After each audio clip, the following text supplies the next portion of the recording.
नमस्कार दोस्तों, कैसे आप सब लोग। आशा करता हूँ अच्छे होंगे, सकुशल होंगे। तो आज हम बात करने जा रहे हैं भारतीय हिंदी जगत सिनेमा की जानी मानी अभिनेत्री एमी लुइस के बारे में। आशा करता हूँ आप शुरू से आखिर तक जुड़े रहेंगे और चैनल को लाइक शेयर और सब्सक्राइब करना नहीं भूलेंगे। तो बात करते हैं शुरुआती दौर से। एमी लुइस जैक्सन का जन्म 31 जनवरी 1992 को डगलस, आइल ऑफ मैन में हुआ था।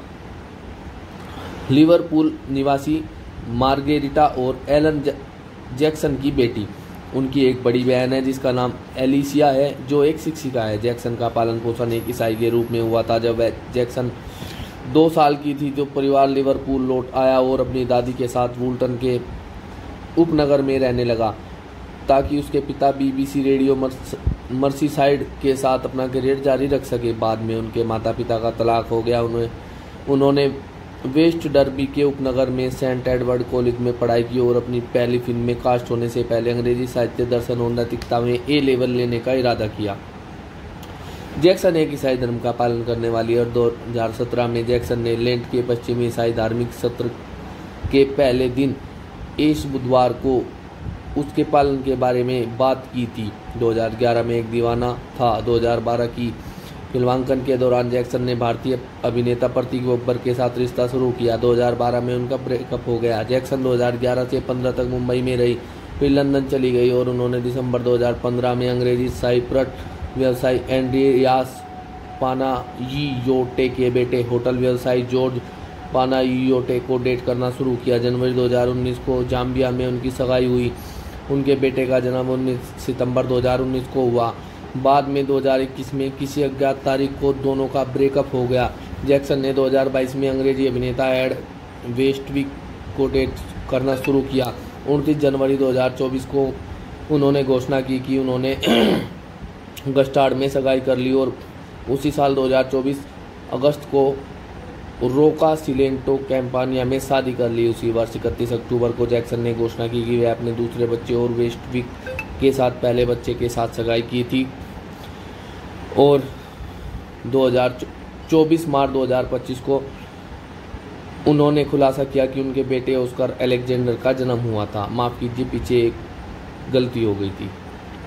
और उनके द्वारा की गई कुछ फिल्में जैसे वर्ष 2010 मद्रास पट्टनम तमिल फिल्म, वर्ष 2012 एक दीवाना था एवं तांडव, वर्ष 2014 ये वधू और मैं, और 2015 सिंग इज ब्लिंग, और 2015 थंगा मगन, और 2016 गेथू थेरी, फ्रीकी अली देवी, अभिनी नी तूतक तूतिया, वर्ष 2018 बूगी मैन, खलनायक 2.0, मिशन अध्याय 1 और वर्ष 2024 क्रैक।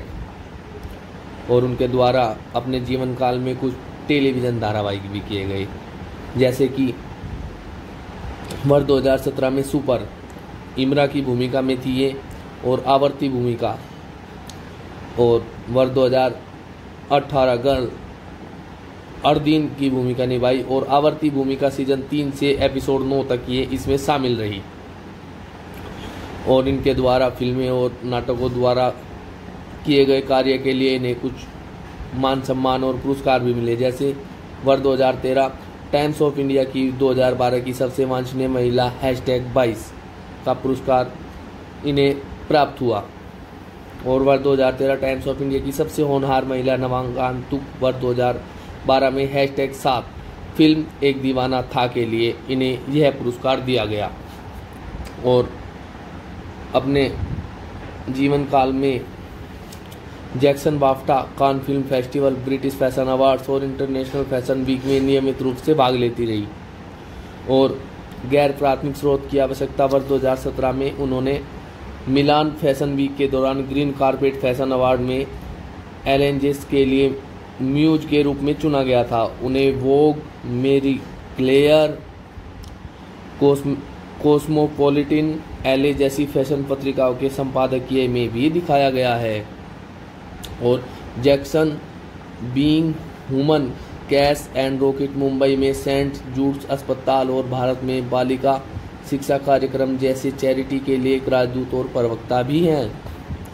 और वर्ष 2014 में उन्होंने आश्रयों से जानवरों को गोद लेने को बढ़ावा देने वाले PETA अभियान में अपनी बचाओ बिल्ली के साथ पोस्ट दिया।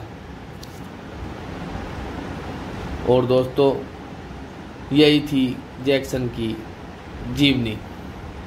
आशा करता हूँ आपको इनकी जीवनी अच्छी लगी होगी और आप शुरू से अंत तक जुड़े रहे होंगे। यदि आपको इनकी जीवनी अच्छी लगी तो आप इसे फेसबुक और व्हाट्सएप के माध्यम से अपने दोस्तों में साझा कर सकते हैं, ताकि वह भी इनकी जीवनी को सुनकर आनंद प्राप्त कर सके। और दोस्तों अब ज़्यादा समय न लेते हुए अपनी वाणी को विराम दूंगा और आप सभी से मैं एक अनुरोध करना चाहूँगा कि आप सभी हमारे चैनल को लाइक, शेयर और सब्सक्राइब जरूर करें। धन्यवाद दोस्तों।